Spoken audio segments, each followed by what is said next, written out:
दोन जगदंबा मंडळांचे मनोमिलन, एक मंडळ एक मिरवणूक उपक्रमाचे सर्वत्र कौतुक. खामगाव आगामी छत्रपती शिवाजी महाराज जन्मोत्सवानिमित्त खामगाव शहरात एक स्तुत्य निर्णय घेण्यात आला आहे. शहरातील बाळापूर फैल भागातील दोन मोठ्या मंडळांनी एकत्र येऊन एक मंडळ एक मिरवणूक काढण्याचा निर्णय घेतला असून पोलीस प्रशासनाने या उपक्रमाचे स्वागत केले आहे.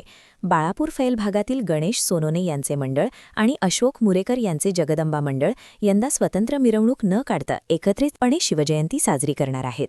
खर्चात बचत, समाजसेवेला प्राधान्य.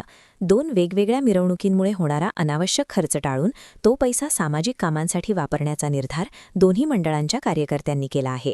जिल्हा पोलीस अधीक्षक निलेश तांबे, अपर पोलीस अधीक्षक श्रेणिक लोढा आणि डीवायएसपी प्रदीप पाटील यांच्या मार्गदर्शनाखाली पोलीस प्रशासनाने या निर्णयाचे कौतुक केले आहे. सामाजिक एकोपा आणि नवा आदर्श. बाळापूर फैल भागातील सर्वधर्मीय बांधवांच्या पुढाकाराने हा निर्णय घेण्यात आला आहे. सांस्कृतिक आणि सामाजिक उपक्रमांना चालना देण्यासाठी दोन्ही मंडळातील ज्येष्ठ नागरिक आणि तरुण एकत्र आले आहेत. यामुळे पोलीस प्रशासनावरील ताण कमी होण्यास मदत होणार असून खामगाव शहरात एकतेचा नवा संदेश दिला गेला आहे. खामगाव शहरासाठी ही अत्यंत आनंददायी आणि स्वागतार्ह बाब आहे. दोन्ही मंडळांच्या या निर्णयामुळे यंदाची शिवजयंती मोठ्या उत्साहात आणि शांततेत साजरी होईल, असा पोलीस निरीक्षक रामकृष्ण पवार यांनी व्यक्त केला आहे. आगामी छत्रपती श्री शिवाजी महाराज यांच्या जयंतीनिमित्त खामगाव शहरातून आपल्या बाळापूर फाईल भागातून दोन मंडळं निघत होती. एक गणेशभाऊ सोनोने आणि एक गणेशभाऊ मुरेकरांचं अशोकभाऊ मुरेकरांचं मंडळ निघत होतं. तर या वरिष्ठ बाळापूर फैलातल्या सर्व धर्मीय बांधवांच्या पुढाकाराने या दोन्ही मंडळांचं एक मंडळ काढण्याचा निर्णय झालेला आहे, जो खूप स्वागतार्ह आहे.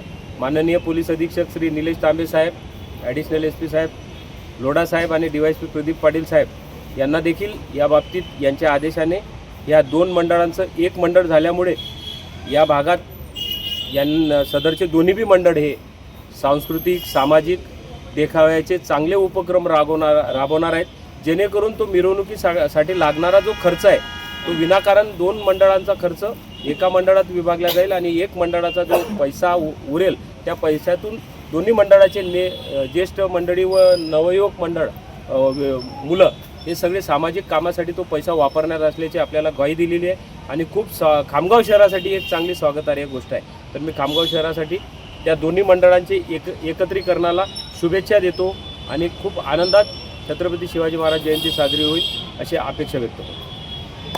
महत्त्वाच्या घटना आणि घडामोडी पाहण्यासाठी तुम्ही निर्भीड स्वराज्य या चॅनलला अद्यापही सबस्क्राईब केलं नसेल तर आत्ताच जाऊन सबस्क्राईब करा आणि बेल आयकॉन दाबायला विसरू नका आणि फेसबुक पेजला शेअर आणि लाईक करा. पाहत राहा निर्भीड स्वराज्य.